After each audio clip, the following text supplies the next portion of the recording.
Hi, welcome to another podcast with Union Square House. You have me, Alex, as the host, and you have joining with me Nalan, who is going to give us a brief market update on what's going to happen during summer in 2026 with the real estate market in Dubai, and just to get an overall analysis of what's going on right now. Nalan, welcome. How are you today? I'm good, Alex. Thank you for having me. So we are in the month of June. We have summer that's looming onto us. How do you think real estate is going to fare during summer?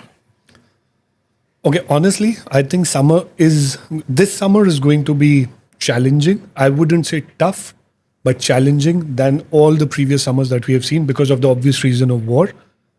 But I feel that this summer is at least going to be more responsive in terms of whatever clientele that we are getting, whatever calls we are getting. I think there is more interest in knowing about what is actually happening on ground, as in the situation, and what is actually happening in the market. Because in the previous summers, if we see, people were fairly, like there was this idea that summers are generally slow, which if we compared historically data wise, they sometimes are. But this time there's no curiosity because of the war. And they would actually want to know what is happening on ground. And yeah, I mean, I think that this summer we are going to get more. Just to cut you over there, before this podcast, I was doing some research. What has summers usually been, since post-COVID? How has summers been in Dubai for real estate market? Okay, let me put it in numbers. I mean, I think that will be a better perspective. So since 21, after COVID, so June, July 21, we saw almost 6,000 transactions during that summer phase. In 2022, we saw somewhere around 9,000 transactions. 2025, you'll be surprised, there were almost 25,000 transactions that happened just in that phase. So all those people who think that summers are slow, I don't know what data they are getting, but data that we are getting, what we see, summers have been actually good. 25,000 transactions in slow months are actually very good numbers. So I think the coming summer, this one, if not 25,000, looking at the current scenario, we should be achieving somewhere around, like 50%, 60% of the target. So what does usually happen in summer in Dubai? Do people go back home? Do they travel abroad? Do they go on a holiday with their kids? What usually happens? What's the mentality over here at that point in time? So one of the biggest things, the factor is that schools get over. Lot of people start traveling back to their home countries. It's an expat country. People do travel to their home countries, or people do go for summer holidays. That is one of the reasons why I would say the population or the traffic comes down. And once they are back, that is when So there are no more school buses. There are no more school buses. Yeah. People are not there. You find roads relatively very peaceful.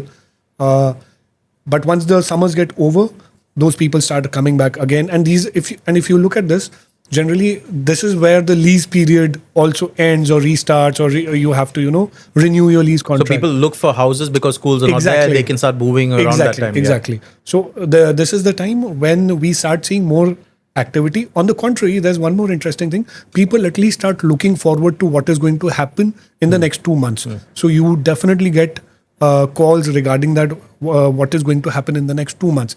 It can be anything. It can be looking for a new house to rent. It can be a new townhouse to rent. It can be anything they want to buy. But they start planning for it so that once they are back from holidays, they know what to do. They know which direction to go to. So typically summers, I would say, slow down a little bit, but it's only because of this factor. Otherwise, the businesses are running naturally. Whatever transactions have to happen, they are happening over here. Everything is working fine, except only this part because few people are not here. So one of the interesting things that I've seen is, during summer, obviously there are a lot more offers going on. You just take kids' play area. I can see it recently that, my kids are going out to play areas because my wife has found that she's like, oh, there's this great offers every Tuesday, every Thursday, there's an offer going on. Why, so, they're out and about in malls or play areas or going for movies because there's brilliant offers going on. Absolutely. So it's not necessarily people go away because there's good deals over here, So there's good activities for families also at the same time, Saying that, obviously we're going through a challenging period in the past couple of months. But what I wanted to know is how have been the leads been, barring the first 2 months when everything started? Since then, what have the leads been for the past 2 months or so? How has it been going?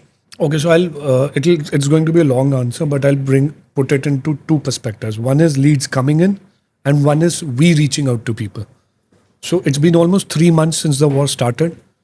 First month, March, was a state of shock. Everything paused, and people were more anxious to know what is happening because correct information was not going out. I would put it this way. So whoever we spoke to, and when I say whoever we spoke to, it's our clientele who we were reaching out to, especially people who are not in Dubai and are, foreign nationals. They were more interested in knowing what is actually happening. And when we told them that, everything is normal, it's not as bad as it's probably fraction of what the media is showing, they were surprised to know that. Second month, April, was when the reality started hitting that, Dubai has defended itself in such a manner that the trust factor improved. So when again we reach out to these people, asking them like, what is your current situation? What do you think about the market? Are you willing to sell? Are you looking to buy? The only answer that we got was, we believe in the story. It's just temporary. It is going to bounce back. So majority of the sellers or the property owners were holding back. 95% of the people said we don't want to sell or buy right now. Buy was also there, but sell, we don't want to sell anything. Now, when we third month was May. In May, you start seeing a lot of people, especially the professional investors or the seasoned investors. They were looking for deals. Looking for deals and deals converting are two different things. But there was a lot of interest in people who wanted to, take the bet of finding good deals in the market. Whether they're happening or not, it's secondary, because again, the sellers are also very, I would say, intelligent. They are looking at an exit which suits their numbers.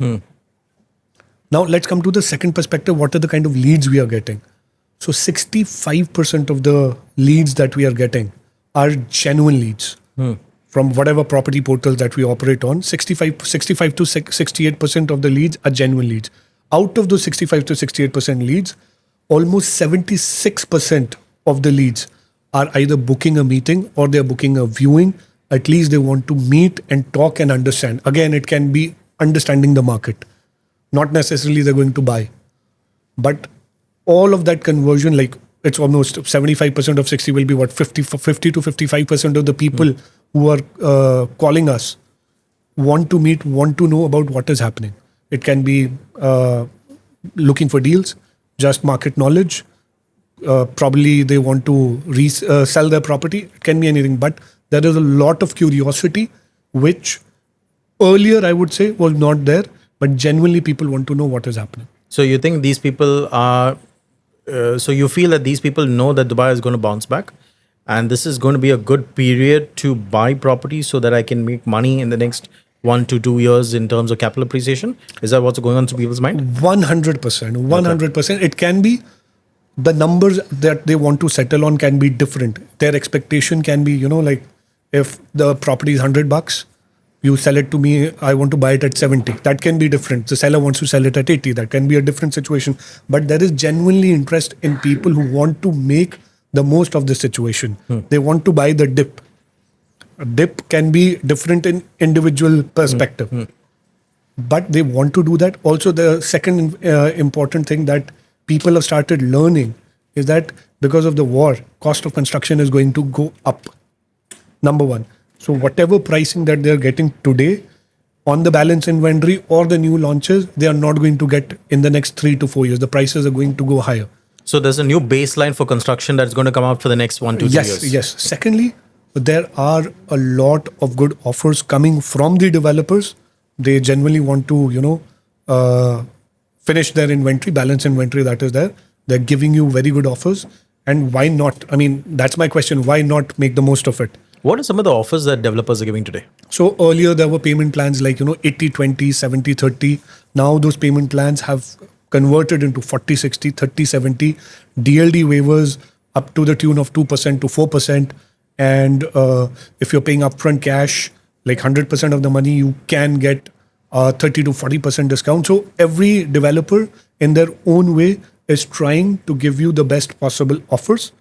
It totally depends on the person, what they want, what they like, and what kind of budget or what kind of offer they would want to take. But actually, this is the best time to buy, because today is a buyer's market, not because I'm an agent and I would want to sell more. If I just go by the numbers, this is the best time to buy, because 3 months before the war started, it was a seller's market. You either say yes to the seller or the developer, or you say no. Today, you can sit on the table, you can discuss with them, you can discuss your strategy with them, and you can put an offer. That is, for me, a very good sign for buying.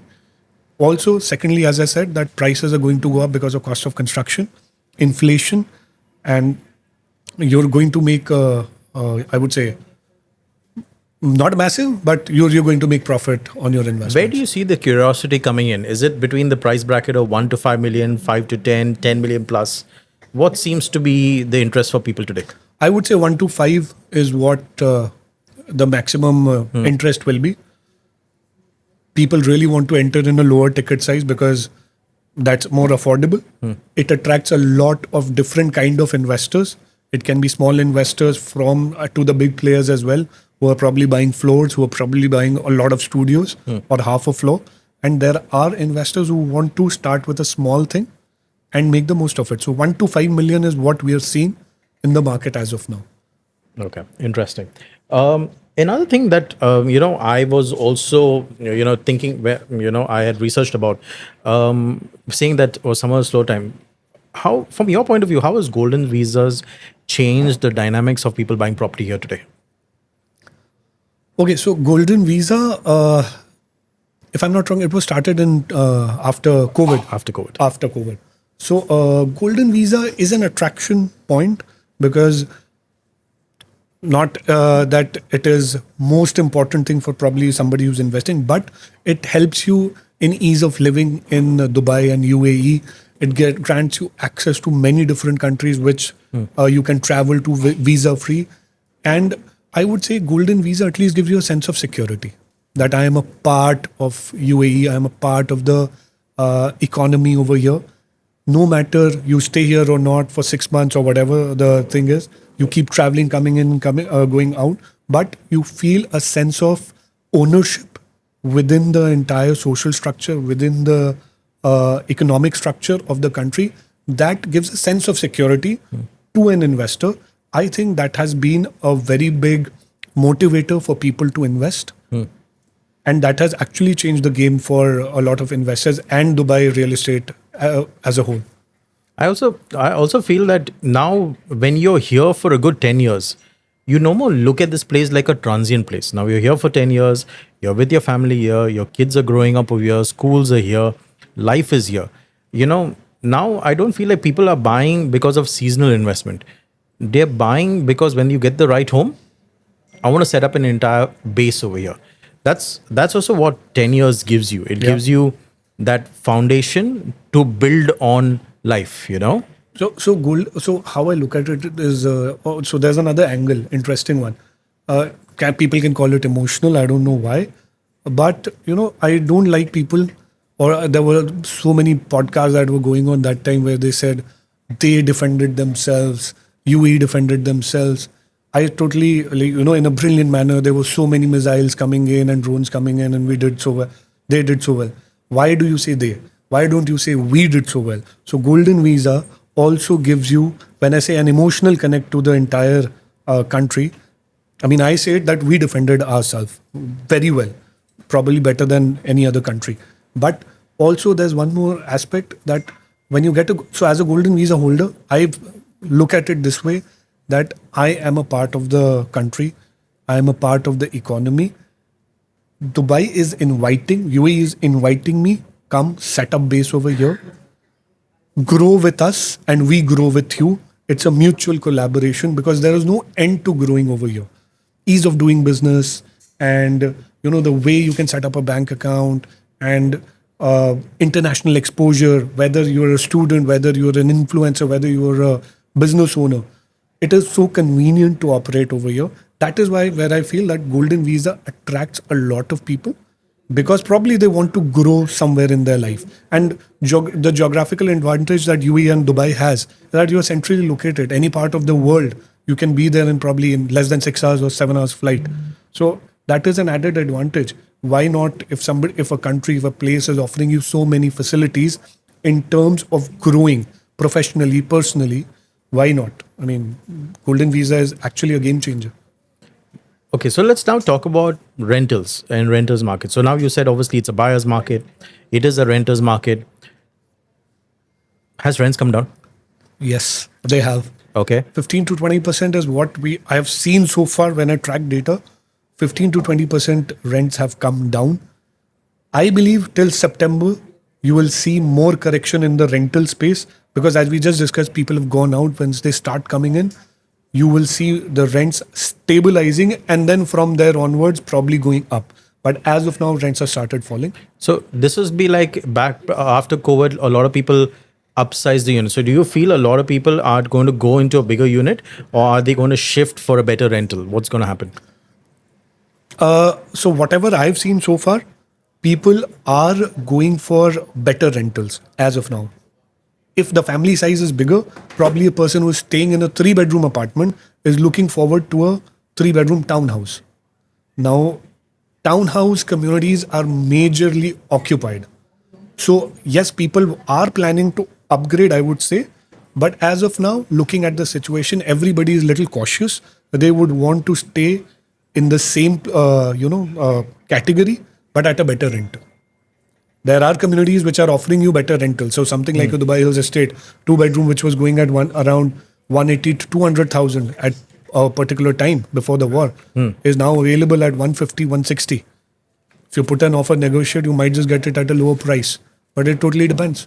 There's another thing that, a lot of people also, when you're coming to a buyer's market, have you feel that sellers and have not really budged on the price? It's been sort of fixed, the majority of them. What do you feel sellers, take on the market is going on right now?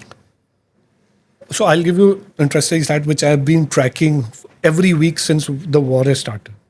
So after 3 months, the data says that on 28th of Feb for that particular month, average price per square feet was somewhere around 1650. Okay.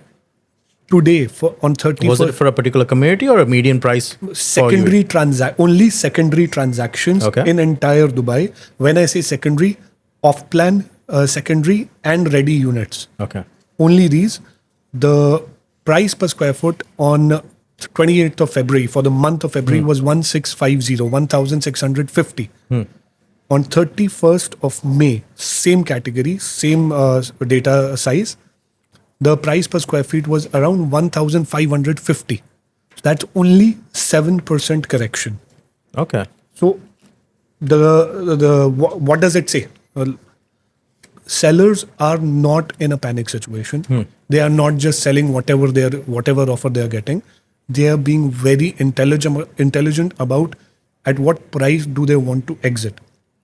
Secondly, an interesting aspect is that your average price per transaction was somewhere around 1.75 million, which has come down to 1.6 million. Now, what does it suggest? At that the price per square feet and your average price per transaction has gone down by a little bit.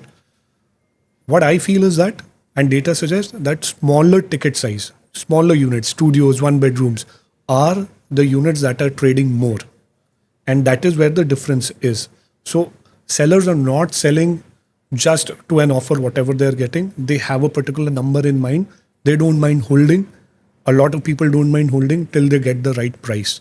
As I mentioned earlier, people are looking for deals. Buyers are there to look for deals, but sellers are not selling till the time a particular number is reached. So anybody who thinks that the market has crashed, you will make an offer and it will get accepted. No. So Lalan, over the past couple of months, being in Dubai, and I've said this before, being in Dubai, being in an international market, to stay ahead of the game is sometimes we always have to adapt and change the way that we operate. Because there is a lot of competition and we want to outbeat our competition. We want to be better than them. Can you tell me what have you changed in yourself in the last few months? Maybe just in terms of listings and how we use the portals. What's different about Nalin in the last couple of months versus before? Personally, I'm trying to be more active on social media, and I feel that connects people that we don't even know. It reaches to people that probably are interested, but they are just, on the sideline. They want to come in at the right time. But when I talk about portals, one thing that I do very differently, or I really like this feature from Bayut, is the true stories. They have True Check, which is absolutely brilliant because at least you have to go there, you have to true check it. It validates, the authenticity of the listing. But True Stories is something which I've started doing. It's just my phone, me, and the property. You just go there, just like a normal Instagram story. We just go there, shoot ourselves, talk about the property, and it is just there on the portal. It puts me on the top. Now, how it helps me? Obviously, it helps me in getting leads. But it also shows me that I'm an active agent, active broker for that particular building or community, where some sellers have also reached out to me that why don't you just list our property? Why don't you work with us? And it gets me an added edge on the other brokers. Did you read yesterday's? Do you know there was an article out in the paper yesterday that Shangral Hotel on Sheikh Zayed Road got sold? Yeah. And that was a massive price. That it got 1.1 billion. Yeah, 1.1 billion. What was more interesting is during that article, I read it. So the previous buyers had picked it up for around 700 million. Okay. So today it's sold for 1 billion. There was, if you see, is a good 50% plus increase in price in some manners, depending on what do you think about that? Overall, if I say, if somebody had, put in an offer of 700 and now the current new buyer has taken it almost 50%, I think this shows more trust in the story of Dubai. And especially, this is a private sector investment. This is not a government investment. So if a private sector is investing that massively in a building like that, I see it as a positive, not change, but as a positive thing that if people believe that this building is worth 1.1 billion, I'm pretty sure they have plans to, to do much better with it. This shows the trust in the economy, and this also shows the trust in what the future will be like. If somebody is taking a bet of 1.1 billion dirhams or dollars, I'm not sure. Was dirhams, it dirhams? 1.1 billion dirhams. Then, an investor taking a bet of 1.1 million dirham is nothing.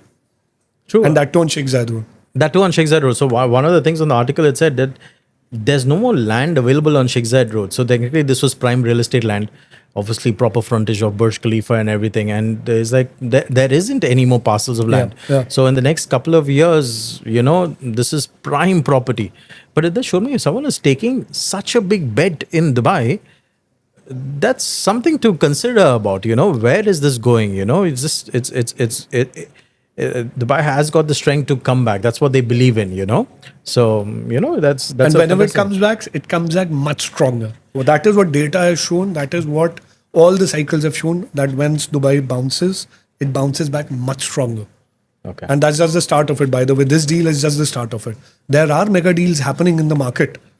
There are people, and that's what I wanted to say, that this is a private sector, local Emirati person investing in their home country. But there are mega deals happening by people, mega investments happening by people who are sitting abroad and they believe in the story. It can be believing in the market dip, but they do believe that this is going to pass, and whatever investments that are coming in are going to fructify in the coming few years. Okay, so today if I would come to you, so if today me or a buyer comes to you and says, Nalin, can you guide me? Should I invest, let's just say it's under 5 million. I want to invest in an off-plan or a completed unit. What would you tell me? Should I buy a ready unit and give it out for rent? Or do I buy an off-plan unit from a developer? What would you suggest? So if it is me, and so my honest advice will be go for an off-plan. Two reasons. One, you're getting a better payment plan. You don't have to put in the entire money, because in a secondary ready unit that you buy, you'll have to put in the entire money. Secondly, today we don't know how soon it will get rented. If it's a vacant unit, the situation of the market is that it is taking a slightly more time for the unit to get rented. Secondly, if it is rented unit, we don't know and we can't stop the tenant from leaving by giving you a 2-month notice. So in my opinion, if I have a 5 million dirham budget, I will definitely suggest somebody to go for an off plan, make the most of better payment plans, let the property get ready, because by the time it is ready, the market would have come back, bounced back, situation would be normal, and you are in a better position to take a call at that time when the property is ready, that whether you want to enjoy the capital appreciation by selling it or you want to totally go ahead and rent it. Okay. Do you have anything more that you want to add? Okay. That's about So, it. guys, that was it. That was up from Nalin. Nalin has given us a brief insight on what's going to happen in the real estate market in Dubai.